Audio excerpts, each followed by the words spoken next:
오늘 이 얘기를 좀 길게 할 텐데요. 운명의 한덕수로 잡았습니다. 조금 뒤에 인준 표결이 예정이 돼 있는데 키를 쥐고 있는 거는 과반이 훌쩍 넘는 160석이 넘는 민주당이죠. 민주당은 오늘 오후 2시부터 의총을 열었습니다. 지금 보고 계신 화면은 오후 2시에 민주당의 의원총회가 시작되는 장면입니다. 의원들이 한 명씩 들어왔고요. 윤호중 비대위원장이 들어오는 모습 확인할 수 있습니다. 의원들이 의총장에 다 들어왔고 윤호중 비대위원장이 얘기를 했는데요. 윤호중 비대위원장과 박홍근 민주당 원내대표의 얘기를 차례로 먼저 들어보겠습니다. 거의 협박 정치를 줄인 말로 협치를 하고 있는 것 아닌가 하는, 무엇보다도 국민을 우선해서 국민을 위한 결정이 되도록 우리 모두가 지혜를 모아야 될 때다. 많은 국민께서 윤석열 정부의 오만과 독선을 우려하고 있습니다. 오늘의 결정은 윤석열 정부 2달간의 인수위와 출범 후 지난 열흘간의 폭주에 대한 평가도 담게 될 것입니다. 예, 일단 제가 이제 현장 취재 기자 이희정 기자가 지금 국회 민주당의 의원총회장 앞에 가 있는데요. 앞서 들어보니까 박홍근 원내대표는 좀 더 부결 쪽에 무게를 두고 있다고 하고 윤호중 비대위원장도 일단 표현은 강한데 약간 여지가 있을 수도 있다라는 뉘앙스가 있다는 기자의 주관적 해석입니다. 그렇게 본다고 합니다. 근데 지금 박홍근 원내대표 여기 보면 오늘의 결정이 지난 열흘간의 폭주에 대한 평가도 담겨야 될 것입니다. 라고 하는데 일단 의총장에 들어가는 민주당 의원들에게 기자들이 다 달라붙어서 묻잖아요. 의견이 분분하다고는 합니다. 정해지진 않았고요. 오늘 토론을 통해서 정해질 것 같습니다. 예상은 먼저 국민의힘 쪽부터 여쭤볼까요? 어떻게 하십니까? 예상은 제가 할 수가 없죠. 뭐 지금 이제 곧 결론이 날 텐데 예상하기는 틀릴까 봐 지금 예상. 그렇죠.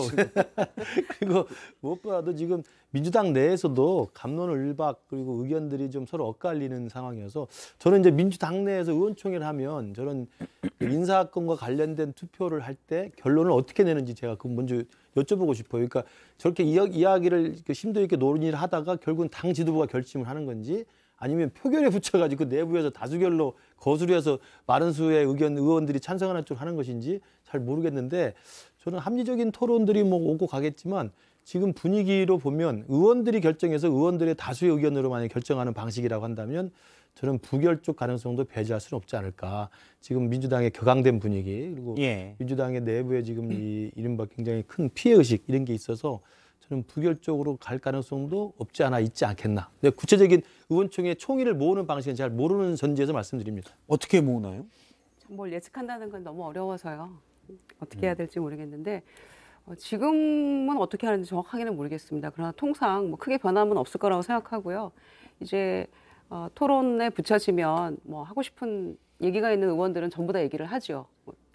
그리고 지도부가 최종 그 얘기를 듣고 종합적으로 판단을 하고 그래서 이런 방향으로 가겠습니다라고 했을 때 결론을 내렸을 때 토론을 듣고 좀 다수가 조금 얘기하는 쪽으로 의견은 모아질 수밖에 없는 거고요. 그렇게 한 다음에 이렇게 결론을 내겠습니다라고 얘기를 했을 때 뭐 결사항전을 하겠다라고 하는 의원이 없는 한 또는 이거는 반드시 표결을 붙여서 우리가 해야 되겠다 이렇게 결론은 못 내리겠다라고 정황하지 않는 한 이제 대체로 의견을 듣고 지도부가 결정하는 방향으로 가죠. 그래서 저는 저처럼 비교적 합리적으로 생각하려고 하는 사람조차도 저는 그동안 그렇게 말씀드렸었잖아요. 여러 가지 흠결과 부적격하다는 판단에도 불구하고 한덕수 총리를 인준해주는 게 맞지 않나 저는 이렇게 생각을 했었는데 최근에 2, 3일간의 이 폭주를 보면서 이건 좀 곤란하지 않나 이런 생각을 제가 했거든요. 그러니까 의회주의 뭐 협치 이런 얘기 했잖아요. 시정연설에서. 그래서 정말 의회주의자인가 했더니 그냥 회식주의자였잖아요. 그리고 한동훈 장관 임명하고 그다음에 2, 3일에 걸친 검찰 인사 이런 거 보면서 야당이 야성을 회복해야 되겠다. 이 견제 없는 정권은 문제가 생기고 사고 날 수밖에 없기 때문에 반드시 조금 브레이크를 밟아야 나라와 국민을 위해서도 좋은 일이다 이런 생각을 하고요. 그래서 저는 이참에 브레이크를 한번 밟아야 된다. 그렇지 않으면 민주당에도 이로울 것이 없다 이런 생각이 듭니다. 2, 3일간 폭주했다고 하셨는데 그게 어떻게 폭주라고 표현하는 행위를 할 수밖에 없었는지를 먼저 말씀하셔야 되는 게 순서인 것 같고요. 민주당 의총이 어떻게 결론 내리는 방식인지는 모르겠는데 뭐 가결 당론을 하지는 않을 거고 부결 당론 또는 자유투표라고 한다면 자유투표라고 모으는 순간 저는 가결에 무게를 더 두고 싶고요. 당론으로 부결을 한다. 반란표가 나온다. 반란표 나오기 어려운 구조라고 들었으니까 그건 좀 어렵겠다. 그래서 저는 결론적으로는 가결 쪽에 조금 더 무게를 둡니다. 예. 김성현 소장님은 어떻게 보세요? 약간 좀 시니컬하게 얘기하면 예, 한덕수 총리 되시고 정호영 장관도 임명하시고 예, 본인 원하는 대로 다 했으면 좋겠다. 사실 그렇게 생각해요. 그러니까 뭐 나라 걱정 이런 거 다 내려놓고 예. 그렇게 하고 싶다고 하시는데 지금 검찰 인사도 하는 거 보니까 정말 내 식구들 내 알토란 같은 새끼들만 딱딱 챙기면서 하시는데 국정도 그렇게 해보고 싶은 거 아니에요. 그럼 뭐 하라고 둘 수 있죠. 그런데 이제 문제는 그렇게 생각할 수도 있는데 실제로 의총의 분위기를 이제 미루어 짐작해 보면 저도 이제 여기저기 좀 물어봤는데 아무도 정한 사람이 없어요. 정확하게. 야 이건 이래야 된다라고 안 하는 분이 좀 훨씬 많은 상태인데 들어서 이런 분위기에서 토론을 하면요. 자 무조건 인준해 줍시다. 이건 나와서 세게 얘기할 수가 없습니다. 예. 얘기할 논리도 별로 없고. 그러니까 이제 인준해 주자는 사람은 그냥 앉아 있을 거고 왜 부결시켜야 되는지 부결을 시켜도 선거에 부담이 없는지를 설명하는 분들이 말씀을 많이 하실 것 같아서 토론이 그렇게 흘러가면 전체 여론과는 상이하더라도 그러니까 당내 여론과는 상이하더라도 부결적으로 결정할 가능성이 조금 더 높아 보이네요. 어쨌든 이른바 총회라는 모습을 띠게 되면 강경파 원론적인 입장들이 좀 더 목소리를 얻기 마련이죠. 그것도 뭐, 맞는 것 같아요. 예. 저는 예전에 학생운동할 때 도서관 점거 농성을 해보면 예. 점거를 한 상태에서 풀어야 될 거 아니에요? 근데 풀기 위해서 그럼 이걸 어떻게 농성을 해제할지 논의를 합시다 하면 100% 해제가 안 됩니다. 토론하고 논의하면 강경파가 득세하게 돼 있습니다. 예. 아주 정확하신 말씀이라고 봐요. 그래서 제가 아까 격앙된 분위기라고 하는 게 뭐 그게 소수든 뭐 일반이든 그 강경한 원칙적 입장을 개진하는 사람들이 목소리가 크게 마련이고 그래도 이번에는 좀 가결하는 방향으로 갑시다는 이야기는 사실 목소리 내기가 쉽지 않죠. 일단 뭐 온건 또는 합리를 그렇죠. 내세우는 분들의 목소리는 총회장에서는 늘 뭐 회색주의자다 이렇게 비춰지고 비판받기 쉽기 때문에 그런데요. 지금 현장에 저희 이희정 기자가 가 있습니다. 이희정 기자한테 민주당의 의총 아직 안 끝난 것처럼 안 끝난 걸로 보이는데요. 분위기가 어떤지 좀 물어보도록 하겠습니다. 이희정 기자, 의총은 현재 계속 진행 중인가요? 네, 계속되고 있습니다. 2시부터 시작했으니까 의총을 연지는 1시간 20분 정도 됐는데요. 10분 전부터 이 한덕수 후보자의 인준 표결을 놓고 자유 토론을 시작했다고 합니다. 일단 본회의가 4시에 예정돼 있기 때문에 곧 입장 정리가 될 걸로 보입니다. 예, 지금 의견이 분분한 상태여서 앞서 이제 제가 방송 들어오기 전에 또 이정 기자랑 통화를 했었는데 의총 전에도 여러 의원들의 의견이 좀 달랐다고요. 네, 맞습니다. 지금 진행되고 있는 상황을 좀 말씀드리면 표결 방향을 두고 다양한 의견이 나오고 있다고 합니다. 의총장에서 나오는 몇몇 의원들 그리고 안에 있는 참석자들을 통해서 기류를 좀 파악 중인데요. 이 한덕수 후보자에 대한 인준을 이 찬반을 놓고 하나의 당론으로 정할지 아니면 당론 없이 자유투표로 갈지를 놓고 의견이 갈리고 있는 걸로 전해집니다. 일단은 지도부가 부결로 가닥을 잡은 가운데 일부 의원들이 아예 표결 자체를 연기하자고 주장한 걸로 알려졌습니다. 특히 초선 의원들은 인준은 절대 안 된다면서 이 부결 쪽에 무게를 두고 있고요. 재선 이상 그룹은 가결해주자는 쪽에 의견이 몰리고 있는 걸로 전해집니다. 예, 초선이 조금 더 부결 쪽에 무게를 두고 재선 이상 의원들은 가결 쪽이다 이렇게 의견이 가고 있고요. 앞서 들으니까 이제 이정 기자가 안에 의총장에 있는 또 의원들하고도 계속 연락을 취하면서 분위기를 보고 있는데요. 아직 입장은 정해지지 않았습니다. 지도부 내에서도 의견이 좀 엇갈렸다. 그러니까 지도부 자체도 현재 하나의 입장이 없다는 건가요? 그런 얘기도 있던데요. 네, 부결 쪽에 무게가 실리긴 하는데요. 이게 의견이 갈렸다기보다는 내부적으로 약간의 온도차가 느껴진다고 표현하는 게 맞을 것 같습니다. 온도차요? 네, 당 지도부는 오늘도 이 한 후보자를 부적격 인사라고 못을 받고 강경한 입장을 굽히진 않았는데요. 다만 오늘 오전까지도 이 실제 부결과 가결을 놓고서는 쉽사리 결론을 내리지 못했습니다. 지도부는 본회의를 산회한 직후에 이 원내대표실에서 운영 전략회의를 열 걸로 알려져서 또 어떤 얘기가 오갈지 주목됩니다. 이정 기자 하나만 더 여쭤볼게요. 앞서 이제 아마 우상호 의원이 주장을 했었는데 표결을 연기하자 아예. 그럴 가능성은 이정 기자가 보기엔 지금 어느 정도나 된다고 보십니까? 지금 저희가 파악하기로는 극히 일부 의원 한 2-3명 정도가 그렇게 이야기를 했다고 하는데요. 예. 이게 일단은 내시가 예정되어 있는 만큼 이 부분은 쉽게 뭐 연기가 되기는 쉽지 않을 것 같습니다. 알겠습니다.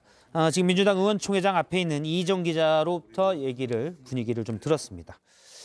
지금 뭐 약간 제가 볼 때 현재까지 분위기는 결론은 어떻게 날지 모릅니다. 근데 부결 쪽에 조금 더 몸이 실리는 것 아닌가라는 생각이 드네요. 부결 쪽으로 만약에 결론이 나고 오늘 예. 진짜 한덕수 총리 인준 표결안이 통과가 안 되면 저는 6월 1일 지방선거에서 이제 국민들이 이제 결국 평가를 하고 표를 던질 거라고 보는데요. 저 입장에서는 뭐 나쁘지 않다고 봅니다. 부결하면 뭐 저희한테 나쁠 게 없다고 생각을 해요. 국민의힘 입장에서. 그래서 강하게 제가 뭐 가결해달라고 말할 필요도 없을 것 같고 저는 이제 그 말씀만 드리고 싶어요. 그러니까 아까 우리 김인정 의원님께서 2-3일간의 폭주라고 말씀을 하셨는데 이게 2-3일간의 폭주라고 생각하시는 국민들하고 우리 국민이 어쨌든 선택한 새로운 정부가 일할 수 있도록 해줘야 된다는 국민들하고 어느가 숫자가 많은지는 분명히 냉정히 따져봐야 되고요. 우리 국민의힘이 미래통합당 그 이전에 자유한국당 때 대통령이 탄핵으로 끌어내려져 왔는데도 불구하고 계속 우리가 연전연패했던 이야기를 뭐 굳이 안 들어도 아실 겁니다. 그때 대통령 선거 탄핵으로 완전히 보수가 괴멸된 상황에서 일부 당내에서는 정신을 못 차리고 그래도 우리는 옳았다. 그러면서 황교안 대표를 대표로 옹립을 합니다. 그리고 당이 망가지는 거거든요. 저는 민주당이 그렇게 되면 우리가 나쁠 게 없지만 그게 한국 정치 발전에 좋을 게 없다. 저는 민주당이 심사숙고하길 바랍니다. 예.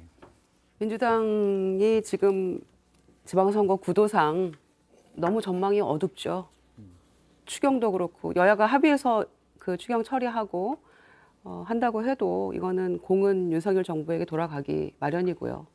그다음에 내일 있을 또 한미 정상회담도 그렇고요. 여러 가지 그리고 또 이제 새 정부 취임 컨벤션 효과도 있는 것이고요. 그런 상황에서 선거는 굉장히 어렵죠. 그리고 민주당은 또 대선 패배한 정당이고 또 여러 가지 당내에 지금 여러 가지 사건 사고들이 많기 때문에 뭐 저희로서는 최악의 상황에서 지금 선거를 치른다고밖에 볼 수 없죠. 괜히 국회의원만 그냥 많이 있는 거예요, 지금. 그런 상황인데 그래서 어려움이 많아요. 그리고 선거의 전망도 어두운 상황에서 자, 한덕수 총리에 대해서 원칙과 저는 민심에 따라야 된다고 생각하는 겁니다. 이제는 저도 이건 그냥 마냥 좋게 해서는 안 되겠다라는 생각을 하게 만드는 거죠. 저 같은 사람조차도 그런 생각이기 때문에 야당은 싸워야 됩니다. 싸우지 않으면 아마 계속 자 그러면은 한덕수 총리를 이를테면 가결을 시켜준다고 쳐요. 그러면 윤석열 대통령이 야당이 정말 협치하려고 마음 먹어서 정말 땡큐 이렇게 할까요? 본인이 오히려 야당을 배려해서 협치를 내세워서 이런 임무를 지명했다고 하는 거 아닙니까? 그래서 저는 그런 거 다 자고 오면 하지 말고 선거요, 지방선거 지금도 어둡기 때문에 총리 인준 가부 가지고 대세에 지장 없다고 저는 생각합니다. 그래서 원칙대로 가야 된다. 예. 그리고 악성을 좀 회복해야 된다. 지금 뭐 이렇게 김정 생각합니다. 의원님 말씀은 그거죠. 그러니까 한덕수 후보자가 전관예우를 받았다는 의혹 등이 있어서 원래 부적격인데 정권 초기니까 윤석열 정권의 초기니까 협치를 위해서 가결해줄 마음도 가질만 하지만 네. 윤석열 대통령이 저 같으면 그렇게 하지 않았기 때문에 네. 그럼 굳이 우리가 선거 유불리 따질 필요가 있느냐라는 말씀이신 따질 거고요. 필요 없죠. 이것 때문에 선거 영향 저는 크게 없을 거라고 생각합니다. 어차피 민주당이 어려운 선거입니다. 그 선거 남은 동안에 열심히 하는 거에 달려 있지 이 자체로 크게 저는 흔들리지는 않을 거라고 생각하는 거죠. 아니 어떻게 이렇게 처음부터 발목 잡겠다는 얘기를 진솔하게 고백하실 수 있어요. 제가 말씀하신 거 낱낱이 얘기를 들어보면 그냥 다 발목 잡겠다는 얘기잖아요. 아니에요. 구구절절 그렇게 들리는데요. 잘하면 손목 잡고 같이 가려고 그랬죠. 자, 한덕수 총리 관련해서 부적격이다 하는 얘기가 나온 이유도 처음부터 생각을 해보면 왜 이분을 선택했냐에 대해서 윤 대통령이 얘기한 걸 상기를 해야 되잖아요. 가장 협치에 어울릴 만한 사람을 했다. 그 이유는 능력 그리고 노무현 정부 총리를 했다는 거. 그 점을 내세웠잖아요. 그런데 이른바 회전문 인사 가지고 부적격이라고 말씀하셨는데 그 부분을 제가 옹호한다는 게 아니라 새 정부의 첫 총리라는 상징성이 있고 열흘간의 폭주라고 했는데 폭주하면 얼마나 했겠어요. 협조를 해주는 게 야당 입장에서도 맞다고 아마 그게 원칙이라고 보는 게 맞을 텐데 지금 구구절절을 말씀하시는 걸 들어보면은 죄송합니다. 기분 나빠서 협조 못하겠다 이 얘기로밖에 저는 안 들려요. 아니, 저는 원내도 아니니까 제가 기분 나빠봤자 대세에 아무 지장이 없어요. 의원님한테 그런 게 그런데 아니고. 아무 지장이 없는데 제가 제 느낌으로는 저도 80석 소수 야당 때 일당 100으로 싸워본 사람이라서 싸움할 줄 아는 사람이죠. 그런데 민주당이 사실 이 청문회 등을 포함해서 너무 전략도 부재했고 세상에 한동훈 후보자 청문회를 그렇게 하는 야당이 어디 있습니까? 그러니까 저는 거기에 대해서 정말 기가 막힐 따름이에요. 그런데 전략 부재고 지금까지 이렇게 이 상황을 이끌어온 것도 보면은 굉장히 저는 어설펐다고 생각합니다. 그게 바로 지금 비대위원장, 이 원내대표 모두 지금 제대로 인정받지 못하고 있는 그런 또 일면이기도 하죠. 그런데 오늘만 해도 정호영 후보자에 대해서 윤 대통령의 그 얘기를 들어보면 별 문제 없다는 식 아닙니까? 왜 희생양이 되어야 한다고 얘기를 하고 계시는데 이거는 여야 모두 또 국민들도 애초에 그냥 예선 탈락인 후보였는데 그 부분을 계속해서 쥐고 계시고 야당한테는 거래하려고 하지 말아라. 국민의힘 뭐 대통령실 다 그렇게 얘기를 하고 있으면서 정작 윤 대통령은 카드를 쥐고 이렇게 하고 있는 게 아닌가 이렇게 보이는 거예요. 그러니까 애초에 협치 예. 거대 야당이니까 민주당에게 뭐 협조해라 이런 얘기 하시는데 협치의 시작은 대통령이 먼저 시작해야죠. 근데 저는 뭐 협치가 잘 안 될 거라고 보는 게 이 한덕수 총리가 임명이 되셔도 뭐 이런 말씀 드리면 정말 죄송하긴 한데 한덕수 총리 아무리 봐도 바람보다 먼저 눕는 갈대 같은 스타일이거든요. 이분이 본인한테 주도권이 있고 대통령 뜻과 다르게 본인이 움직일 수 있는 뭐 이런 공간이 있어야 야당한테 이런 것도 주고 자 협치합시다 이런 역할을 하겠는데 지금 현재 윤석열 정부의 사인 딱 하나에 대통령 마음대로입니다. 근데 여기 총리가 무슨 권한으로 협치를 야당이랑 하겠습니까? 그래서 한덕수 총리가 된다고 해서 협치가 될 기대는 좀 별로 없다라고 생각하고요. 같은 의미에서 대통령이 지금 정호영 장관을 대하는 태도는 인질극을 하고 있는 거예요. 본인이 뽑아놓은 정호영 장관 후보자를 옆에 놓고 야당 이런 식으로 하면 임명해버린다? 지금 이렇게 하고 있는 거예요. 그러니까 보는 사람도 어이가 없죠. 아니 국민들도 다 아니라고 이야기하고 있고 심지어 국민의힘 내에서도 못 참고 저 사람은 안 되지 않느냐라고 하는데 대통령은 뭐가 문제인데 너희들 이런 식으로 하면 부결해? 오케이 그럼 난 임명할 거야라고 오히려 본인이 카드로 활용하고 있는 것을 보면서 국민들이 얼마나 어이없어 할까. 예, 잠시만요. 제가 일단 윤석열 대통령이 그러면 이른바 협치에 대해서 어떤 태도를 가지고 있느냐 요 얘기를 하기 전에 오늘 지금 민주당 의원총회가 사실 키를 쥐고 있잖아요. 근데 총괄선대위원장인 죄송합니다. 이재명 위원장의 말과 그다음에 인사청문회 간사였죠. 강병원 의원의 얘기를 차례로 들어보겠습니다. 입장이 다릅니다. 뭐 국민의 눈높이에서 보면 부적격하죠. 어쨌든 국민이 선택한 대통령이 첫 출발하는 상황이기 때문에 그리고 거기에 대해서 우리는 임명하는 입장이 아니라 동의를 하는 여부에 주요 의사결정권을 가진 입장이기 때문에 예. 첫 출발하는 또 새로운 진영을 준비하는 단계라는 점도 조금 고려할 필요는 있다. 부적격 후보라는 데에는 당내 이견이 없습니다. 이 부적격한 한덕수 후보를 인준한다고 해가지고 네. 우리 국민들이 민주당을 더 지지할까요? 윤의 일방 통행과 독주에 박수를 쳐서 꽃길을 깔아준다고 우리 지방선거를 앞둔 우리 지지층들이 더 결집하고 우리 당에 더 신뢰를 보내줄까요? 네, 현재 민주당의 의원총회는 진행 중인데 당내에 지금 다른 목소리를 들어봤습니다. 일단 대통령이 출발하는 상황이기 때문에 인준을 해줘야 된다. 바로 직전에 대선 후보였죠. 이재명 총괄선대위원장의 입장이었고요. 그다음에 강병원 대표적인 친문 의원으로 분류가 됐었죠. 강병원 의원 같은 경우는 부적격 후보라는 것에 이견이 없다라는 입장을 했습니다. 결과는 좀 봐야 되고요. 저희가 민주당 의원총회 결과가 나오는 대로 아마 의원총회 결과가 나오면 바로 4시에 있을 본회의에 그 입장이 반영이 돼서 운명의 한덕수 후보자의 입장이 운명이 정해질 텐데 예. 이상민 민주당 의원을 의총이 끝나면 바로 연결해서 또 얘기를 들어보도록 하겠습니다. 내부 분위기를 좀 더 자세히 들어볼 예정이고요. 의총이 끝나는 대로 연결을 할 예정이고요. 앞서 이제 여러분들께서 윤석열 대통령이 정호영 후보자에 대해서 먼저 입장을 취했어야 된다라는 의견을 민주당 쪽에서 주셨었는데 오늘 아침 출근길에 한 후보자 인준 결과에 따라서 뭐 정호영 후보자 거취에 대한 질문이 있었습니다. 그 얘기를 잠깐 들어보겠습니다. 한덕수 총리 후보자는 김대중 대통령 시절에 경제수석을 하셨고 또 노무현 대통령 시절에 국무조정실장, 경제부총리, 총리를 하신 분입니다.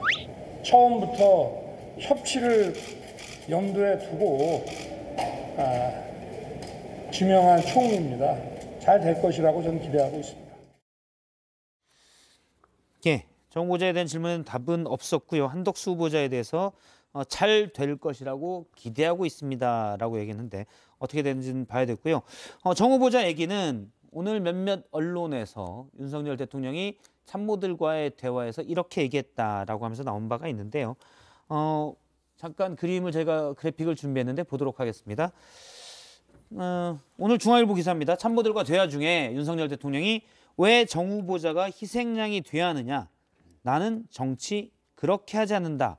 라면서 역정을 냈다는 보도가 있었고요. 정치 그렇게 해야 됩니다. 네, 이렇게 하면 안 되고요.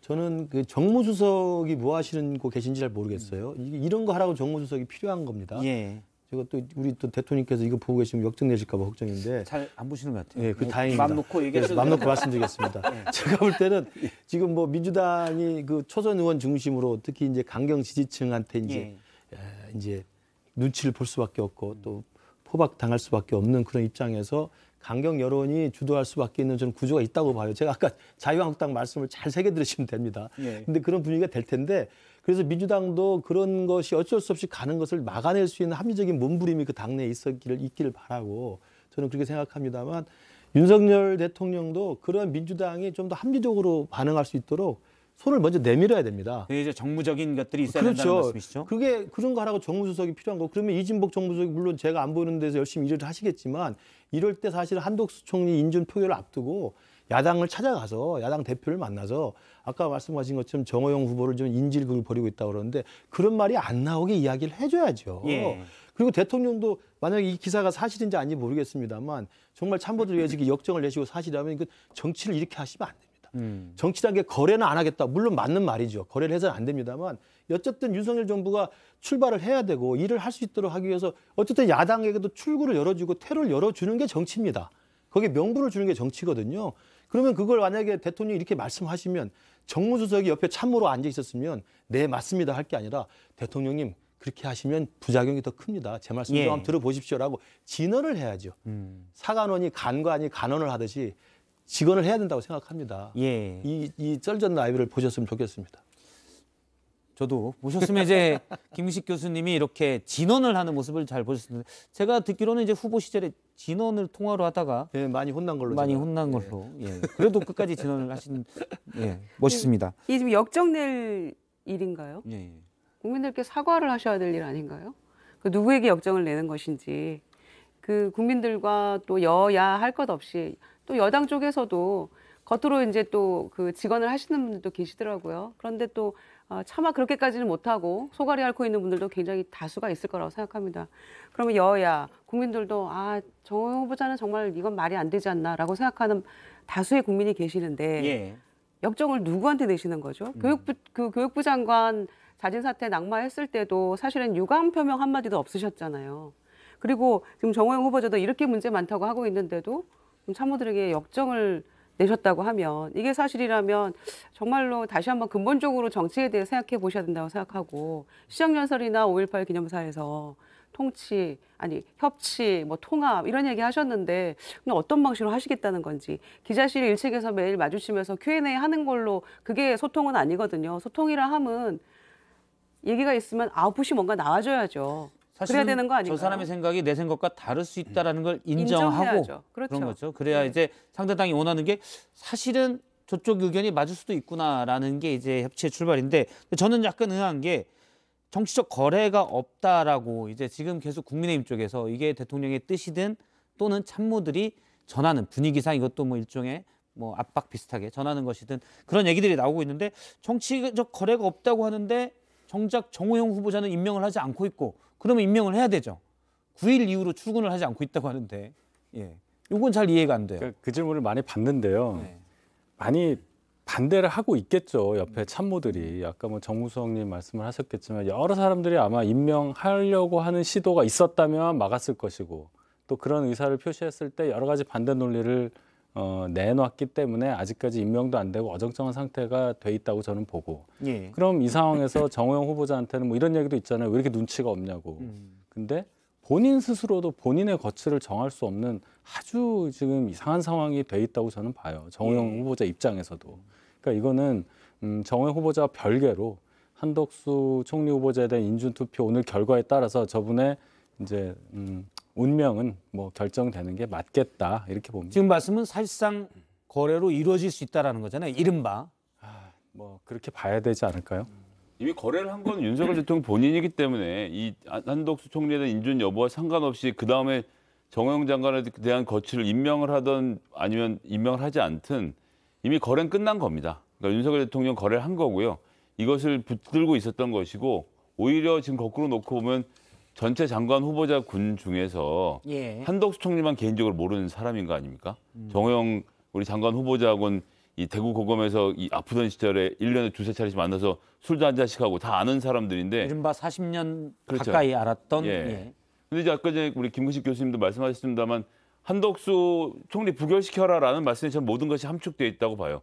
국민의힘에선 한덕수라는 존재가 아쉬울 게 별로 없는 거예요. 급하게 찾느라 이렇게 됐는데 그건 부결시키시면 우리가 좋은 사람을 한번 다시 잘 오랜 기간 공을 들여서 찾아보시려고 하는 상태가 돼서 대통령 입장에서 한덕수 한 사람을 잃고 정호영까지 다 임명을 하는 그림이 더 선호하시는 그림이 아닐까 싶은 생각이 들 지경입니다. 안 그랬으면 정호영 후보 정도는 정리를 하셨어야죠. 저는 그 정호영 후보에 대한 우리 대통령의 아직 그 선택을 미루고 있는 거 이게 이제 한덕수 인준에 대한 어떤 그 교착 국면을 계속 지속시키고 있는 요인이 되긴 했는데 더 근본적으로 보면 저는 민주당의 전략 미스는 뭐였냐면 한동훈이라는 타겟을 잘못 잡은 거예요. 처음부터 타겟을 정호영을 잡았으면 저는 쉽게 풀렸을 거라 생각합니다. 정호영을 타겟으로 잡아서 적어도 정호영은 낙마시키는 것이 국민 눈높이에 맞다. 그러면 국민의힘 내부에서도 그런 일은 있었고 국민들도 거기엔 대부분 동의를 할 수 있다고 봅니다. 그러나 한동훈을 타겟으로 잡았어요. 그것은 민주당의 저는 피해의식이거나 민주당이 한동훈에 대해서 불편함이 있었던 거거든요. 그래서 한동훈을 타겟으로 잡는 순간 한동훈은 그렇다고 인사청문회에서 아까 김 의원님 말씀하신 대로 드러난 것도 없고 그리고 또 대통령과 한동훈 후보자 관계라는 게 특히 검수완박법을 강행을 하면서 처리하면서 국민들도 그렇고 우리 윤석열 정부에서도 검수완박법에 대한 대응책은 있어야 될 거 아니겠습니까? 그 대응책으로서 한동훈이라는 절묘한 카드를 꺼내 들은 것으로 생각을 하는 건데 이 한동훈을 타겟으로 잡아서 집중적으로 한동훈을 낙마시키려고 요구를 했던 것이고 낙마할 거리도 없고 낙마할 명분도 없고 낙마할 청문회도 보이지 않았기 때문에 한동훈에 대한 겨냥했던 민주당의 울분이 그냥 한덕수로 간 거고 그러니까 윤석열 대통령 입장에서 한덕수는 어떻게 될 거냐 이건 차라리 저는 그래서 민주당한테 전략을 제가 조언했다면 처음부터 정호영을 타겟으로 잡았으면 문제가 생겼을 까 생각해요. 교수님 아무리 그래도 여야 국민까지 다 동의한 정호영을 타겟으로 삼는 건 너무 게으른 일 아닙니까? 이건 이제 고정상수로 생각하시면 예, 그럼요. 한동훈 후보자를 타겟으로 잡는 순간 정호영 후보를 실패하기 쉽다는 거죠. 통과시킬 거라고는 국민의힘에 계신 의원들 절반도 그렇게 생각 안 하셨을 거예요. 설마 이렇게 보고 있었겠죠. 네, 그거는 애초에 말이 안 되는 거라고 생각했는데 교육부 장관이 먼저 자진 사퇴하는 바람에 당황이죠. 그러니까 정호영 후보자가 사실은 먼저 해야 되는 맞는 거 아닙니까 순서가. 그래서 한동훈 후보자 인사청문회 보면서 참 제가 기가 막혔던 건 사실인데 그렇다고 해서 여러 가지 문제가 덮인 건 아니라는 말씀 분명하게 드리고요. 그러나 민주당이 너무 못해서 도와주는 바람에 오히려 좀 그런 부분이 해소된 것처럼 그렇게 보였다. 이렇게 생각해. 한 가지 더 말씀드릴게요. 그리고 거기다 더해서 제가 분명히 한 가지 말씀드리고 싶은 것은 그 자녀의 스펙들 말입니다. 절대 입시에 사용할 수 없다는 거. 이제 그 한 가지는 분명히 우리가 기억하고 가야 되는 거죠. 그러니까 한동훈 후보자를 낙마시켜야 될 구체적인 그 이유, 이게 정치적 이유 말고는 없잖아요. 제가 그러니까 그게 제가 볼 땐 판단미스라는 제가 거예요. 말씀드렸잖아요. 주민등록 그 위장자님 하나만으로도 법무부 장관으로서 자격 없다 제가 말씀드렸잖아요. 아니 그거 말이 안 되죠. 그게 왜 말이 안 됩니까? 아니 지금 경기도에 가가지고 30년 전에도 좀 쫓겨내려고 무슨 딜러가 했다는데 그거 가지고 문재인 정권 때 그 수시면 어떻게 합니까? 문재인 정권은 왜 그걸 벤치마킹 하시려고 그래요? 그러니까 못했다고 비판하셨던 그것 때문에 분들이. 한동훈 후보자가 낙마 사유가 된다는 것은 정말 말이 안 되는 거고요. 민주당이 한동훈을 낙마시킬 때 유일한 이유는 미워서잖아요.